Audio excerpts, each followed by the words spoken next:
بص بقى دائرة 2 مخرجها ايه مدينة نصر قوي. بص والنبي ده احنا عندنا احراز هنا.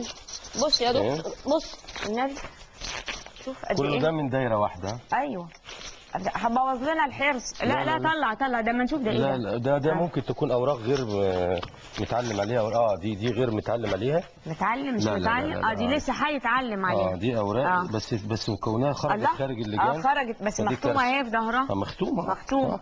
وبعدين بص حضرتك دي متعلم عليها بقى.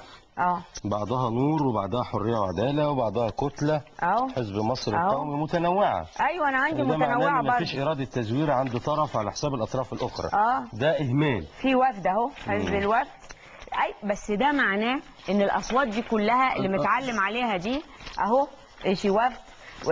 الاصوات دي راحت ولا ايه؟ انا مش فاهمه. انت بعد البلاغ اللي قال لك اللي هو سامح سيف اليزن.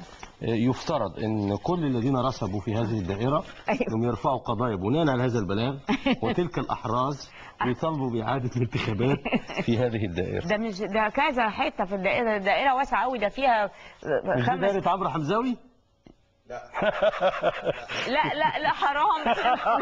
ما صدقنا الراجل. عايز اعمل فيه فصلا. لا حرام عليك يا دكتور. احنا ما صدقنا عمرو حمزاوي انه فاز يعني من شباب الثوره اللي ما في حد من شباب الثوره شفته يا جماعه. لا هو انا هتجنن من المنظر ده. انا هتجنن من المنظر ده. على فكره في فرد وفي قوائم هنا. دي اللي هي القايمه. ودي بقى اللي هي فيها فرد كتير. وفي قوائم لم يتم ما فيش تصويت عليها. هي في قوائم فيها تصويت. طب يلا بقى نروح نشتغل. يلا بينا يا دكتور. شيء يدعو للاسف.